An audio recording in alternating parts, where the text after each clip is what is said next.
Welcome to RK sports. আশা করি তোমরা সবাই সুস্থ ও ভালো আছো। তো আজকের এই ভিডিওতে কিছু গুরুত্বপূর্ণ আপডেট শেয়ার করার রয়েছে, তাই একটু স্কিপ না করে এই ভিডিওটা শেষ অবধি দেখতে থাকো এবং এই চ্যানেলে প্রথমবার এসে থাকলে চ্যানেলটিকে তোমরা সাবস্ক্রাইব অবশ্যই করে রেখো। তো প্রথম যে খবরটা শেয়ার করব সেটা হচ্ছে জনি কাউকো। হ্যাঁ, মোহনবাগান দলের অন্যতম সেরা একজন বিদেশি প্লেয়ার জনি কাউকো কিন্তু বড়সড় একটা বার্তা দিয়েছেন সমর্থকদের উদ্দেশ্যে। তিনি বলেছেন, মোহনবাগান সমর্থকদের বলবো, আপনারা মাঠ ভরান, আমরা সবাই শেষ রক্তবিন্দু দিয়ে লড়াই করব এবং আইএসএল লিগ শিল্ড আমরাই জিতব বা চ্যাম্পিয়ন্স হব। শুধুমাত্র সমর্থকদের পাশে আমরা চাই।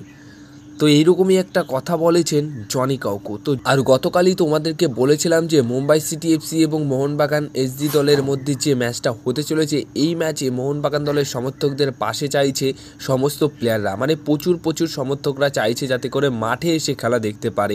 আর সেটা নিয়েই কিন্তু জনি কাউকো এই কথাটা বলেন।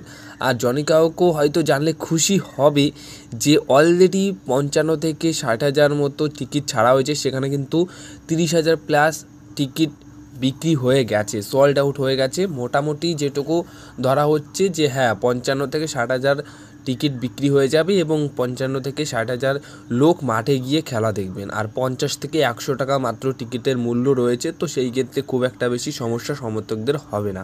এবার নেক্সট আপডেট রয়েছে লখনৌ সুপার জায়ান্টস, অর্থাৎ আইপিএলের যে লখনৌ সুপার জায়ান্টস দল রয়েছে সঞ্জীব গোয়েঙ্কার, সেই লখনৌ সুপার জায়ান্টসের তো 14 তারিখে ম্যাচ রয়েছে। তো 14 তারিখে ম্যাচ হয়ে যাবার পর 15 তারিখে আবার মোহনবাগান দলের ম্যাচ রয়েছে মুম্বাই সিটি এফসি দলের এগেনস্টে। তো ওই ম্যাচ সামনে থেকে দেখার জন্য ওই দিন উপস্থিত থাকবেন লখনৌ সুপার জায়ান্টসের সমস্ত প্লেয়াররা বা সমস্ত ক্রিকেটাররা।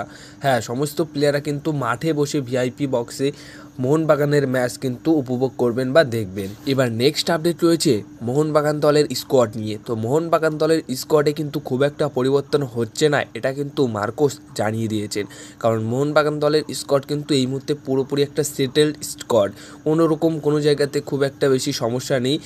কিছু জায়গায় কিছু পরিবর্তন করতে হবে, আর সেই পরিবর্তনগুলোই করবে। তাছাড়া কিন্তু অন্য কোনো জায়গায় কিন্তু এক্সট্রাভাবে কোনো পরিবর্তন হচ্ছে না। তো এরকমই আর কি স্কোয়াড নিয়ে আপডেট দিয়েছেন মার্কোস। আর নেক্সট আপডেট রয়েছে আইএসএলের ফাইনাল ম্যাচ নিয়ে। তো আইএসএলের ফাইনাল ম্যাচ কবে হতে চলেছে সেটা কম বেশি আশা করি তোমরা সবাই জানো।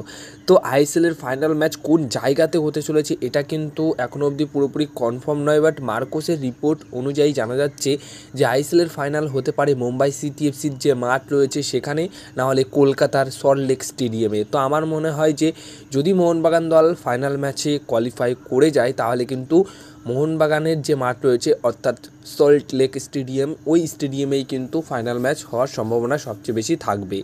এবার সবশেষে যে আপডেটটা দিয়ে আজকের এই ভিডিওটা শেষ করব সেটা হচ্ছে হায়দ্রাবাদ এফসি দলের একটা প্লেয়ারকে নেবার জন্য ট্রান্সফার ফি দিতে রাজি রয়েছে মোহনবাগান দল। আর সেই প্লেয়ারটি কে সেটা নিয়ে কাল একটি ভিডিওতে তোমাদেরকে জানিয়েছিলাম যে সেই প্লেয়ারটি কে হতে পারে। তো এখন কিন্তু সেই প্লেয়ারটিকে নিয়ে রীতিমতো একটা নাম জানা গেছে। সেই প্লেয়ারটি কে? সেই প্লেয়ারটি হচ্ছেন অ্যালেক্স সাজি। অ্যালেক্স সাজি দুর্দান্ত একটা প্লেয়ার। হ্যাঁ, হায়দ্রাবাদ এফসি দলের ডিফেন্স লাইন আপে তিনি কিন্তু দুর্দান্ত পারফরমেন্স করেছেন। তো তিনি বা তাকে যদি মোহনবাগান দল সই করায় তাহলে হেক্টর ইউএসটি আনোয়ারের পাশাপাশি একটা খুবই ভালো ব্যাকআপ কিন্তু থাকবে। তো দুর্দান্ত একটা সাইনিং হতে পারে। তো এখনও অবধি শুধুমাত্র রিউমার পর্যায়ে রয়েছে। যদি কোনোরকম কনফার্ম আপডেট পেয়ে যাই তাহলে অবশ্যই তোমাদেরকে কিন্তু জানিয়ে দেবো সেটা। তো এই ছিল আজকের কিছু গুরুত্বপূর্ণ আপডেটস। যদি এই ভিডিওটা ভালো লেগে থাকে তাহলে ভিডিওতে করো একটা লাইক, আর যারা চ্যানেলটিকে এখনও অবধি সাবস্ক্রাইব করোনি তারা চ্যানেলটিকে তোমরা সাবস্ক্রাইব করে রেখো।